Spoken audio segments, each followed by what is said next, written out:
Have you ever felt it? A profound and disorienting sense of living in an upside-down world. You listen to the pronouncements of our leaders, our influencers, our celebrated public figures, and you are struck not by their wisdom, but by their staggering and often proudly displayed ignorance. You watch as the most shallow, the most sensational, and the most mindlessly dogmatic voices are amplified to a deafening roar, while the quiet, the thoughtful, and the nuanced are dismissed as irrelevant, elitist, or boring. You see a civilization that has at its fingertips the accumulated knowledge of all human history, and yet seems to be engaged in a collective and enthusiastic project of becoming as stupid as it possibly can. You have likely looked at this strange and terrifying spectacle and felt a sense of profound and helpless despair. You have tried to be the voice of reason, to introduce a note of logic, of evidence, of critical thought into the chaotic and emotional circus of the public square. But your voice is a whisper in a hurricane. You are left with a quiet and deeply heretical question. What if we have gotten it all wrong? What if the very things our society celebrates as virtues, confidence, certainty, popular appeal are in fact the very hallmarks of a profound and dangerous form of idiocy? This is not a new or a modern problem. It is one of the oldest and most fundamental pathologies of the human soul. And there was one thinker in the history of the West who did not just diagnose this disease, but who dedicated his entire life and ultimately sacrificed it to fighting a one-man war against it. His name was Socrates, and his life and his death stand as a timeless and terrifying warning to us all. For Socrates saw, with a clarity that still burns today, that the natural, default state of a human society is not the pursuit of wisdom, but the worship of idiots. And the process by which this happens is not a sudden revolution, but a slow, quiet, and almost comfortable descent into a collective and self-congratulatory dream.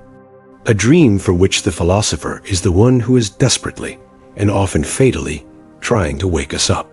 The primal sin, the ego's deep and ancient love of the lie.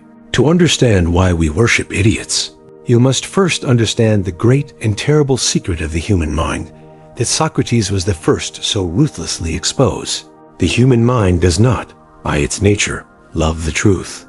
It loves the illusion of knowing the truth. The conscious mind, the ego, the I that you identify with, is a deeply insecure and terrified entity. It is a small, fragile, and flickering candle of consciousness in the vast, dark, and chaotic wilderness of an unknowable universe. Its primary survival strategy is not to genuinely understand this universe, but to construct a stable, coherent, and manageable story about it. A story in which the I is safe, knowledgeable, and in control. This is the world of doxa, of popular opinion, of common sense. It is the comfortable and well-lit cave that Plato, Socrates' most famous student, would later use as his master metaphor for the human condition. The idiot, in the Socratic sense, is not a person of low intelligence. In fact, they are often very clever.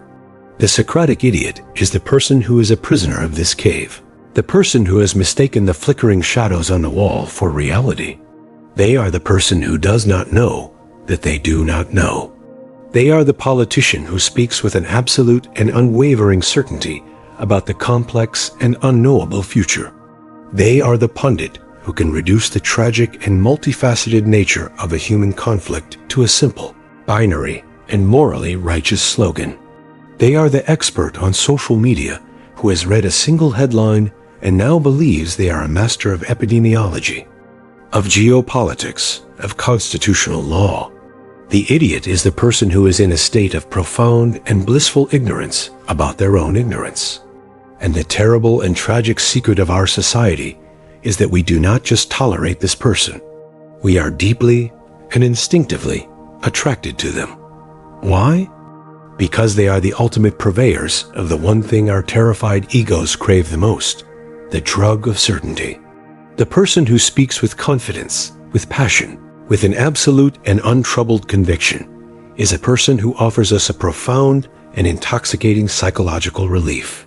They offer us an escape from the terrifying and anxiety-provoking burden of our own doubt, of our own ignorance.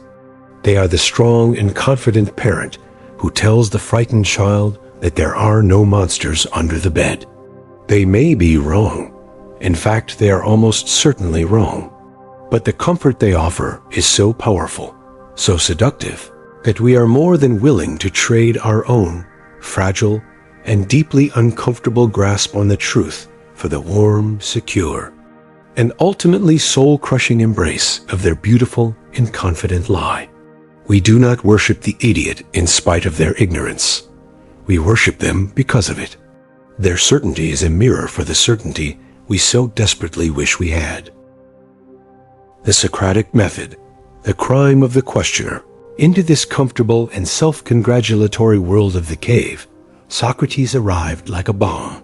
He was, by his own description, a gadfly, a strange and unsettling figure who wandered the marketplace of Athens and committed a single and ultimately fatal crime. He asked questions. His method, the Socratic method, was a masterpiece of psychological warfare. He would approach the great and celebrated, wise men of his day, the politicians, the poets, the so-called experts, and he would, with a performance of his own profound and ironic ignorance, begin to question them. He would ask them to define their terms. "You speak so eloquently of justice," he would say. "Tell me, what is justice?"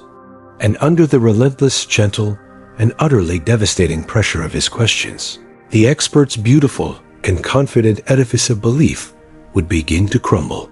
Their definitions would be revealed as contradictory, their assumptions as baseless, their certainties as nothing more than unexamined prejudices.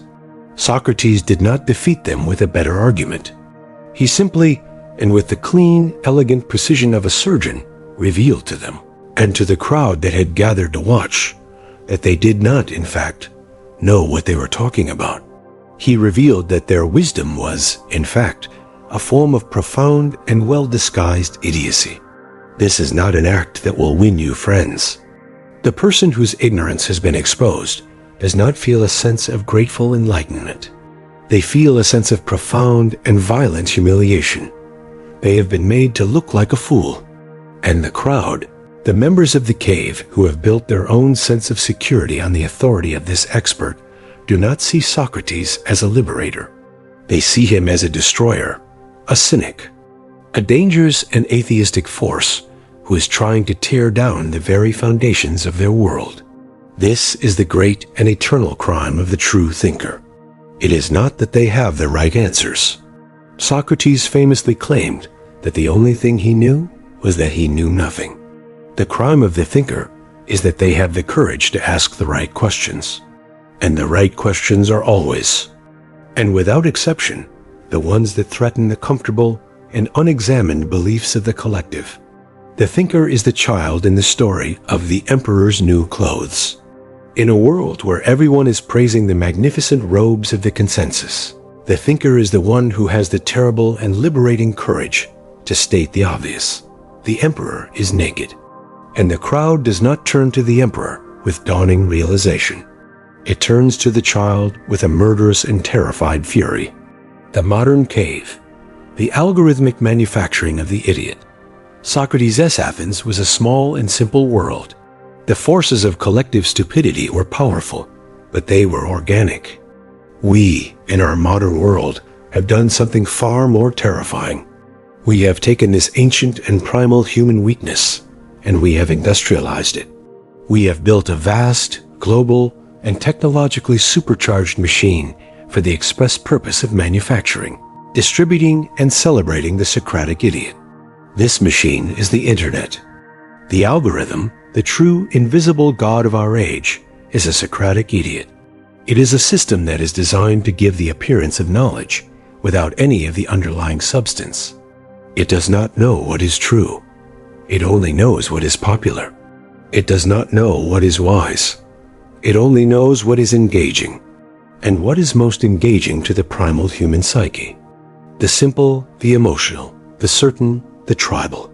The algorithm is a machine that is designed to find the most confident and the most simplistic voices and to amplify them to a deafening roar, while the quiet, the nuanced, and the questioning voices are buried in the digital dust.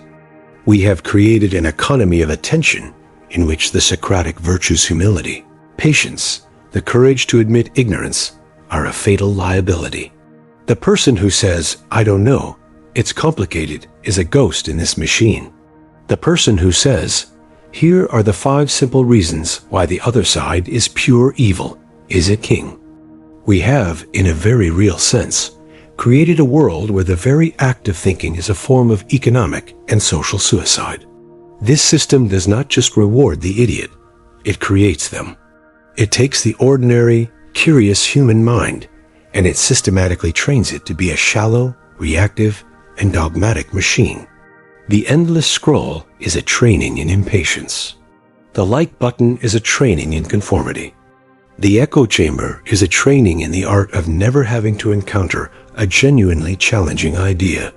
We are not just worshiping idiots. We are being relentlessly and systematically molded in their image. This is a form of control that is far more powerful and far more insidious than any that has ever existed before. It is a tyranny that does not need a tyrant. It is a prison that we have all willingly and even joyfully chosen to enter. And the price of admission to this warm, comfortable, and endlessly validating prison is a single simple thing: our own sovereign mind. The path of the gadfly, the courage to be the exception. If this is the diagnosis, what is the cure? How does one survive as a thinking individual in a world that has declared a total and unrelenting war on thought itself? The answer is as simple as it is impossibly difficult. You must, in your own quiet and courageous way, become Socrates. You must choose to be the gadfly. This does not mean that you must wander the streets, annoying people with your questions. It means that you must, first and foremost, become a gadfly to yourself. You must have the immense courage to turn the Socratic method inward. You must be willing to relentlessly and ruthlessly question your own most cherished beliefs. You must ask yourself, do I really know this to be true? Or do I just believe it because it is comfortable? Because my tribe believes it? Because it makes me feel like a good person? You must, as Socrates did, come to a place of profound and liberating humility, the place of knowing that you know nothing. This is the only true and solid foundation for any genuine wisdom. The second step on this path is a radical and unapologetic commitment to your own direct experience of reality. You must learn to trust the evidence of your own senses and the judgment of your own reason over the pronouncements of the tribe, no matter how loud, how certain, or how morally righteous they seem. You must have the courage to be the one person in the room who sees the shadows for what they are. This requires immense courage, the courage to be wrong, the courage to be shamed, the courage to be alone. It requires you to value truth more than you value belonging. For most people, this is a price they are not willing to pay. Finally, and most crucially, you must cultivate the art of the question. In a world that is drowning in a sea of cheap and easy answers, the person who has the courage to ask a genuine, difficult, and unsettling question is the most powerful and the most revolutionary person of all. You must learn to be more interested in the question than in the answer. You must learn to see your own life and the world not as a problem to be solved, but as a great and beautiful mystery to be explored. This is the path. It is a lonely path. It is a path that will not win you friends or influence in the conventional sense. It will not make you popular. In fact, it will almost certainly make you a target for the righteous fury of the herd. It is the path that led Socrates, in the end, to his own death. But it is the only path that leads to a life of genuine integrity, of psychological sovereignty, and of true, unshakable sanity. It is the only path that leads to a life that is, in the Socratic sense, examined and therefore the only life that is truly worth living. The world, in its current trajectory, may be choosing the path of the herd, the path of the echo chamber, the path of the worship of idiots. But you do not have to go with it. In any age, no matter how dark, the future of human consciousness is carried not by the masses, but by a small, dedicated, and often invisible minority of conscious individuals who have had the immense courage to ask the forbidden questions. The choice to be one of them is the most radical, the most revolutionary, and the most important act you can take in the world today.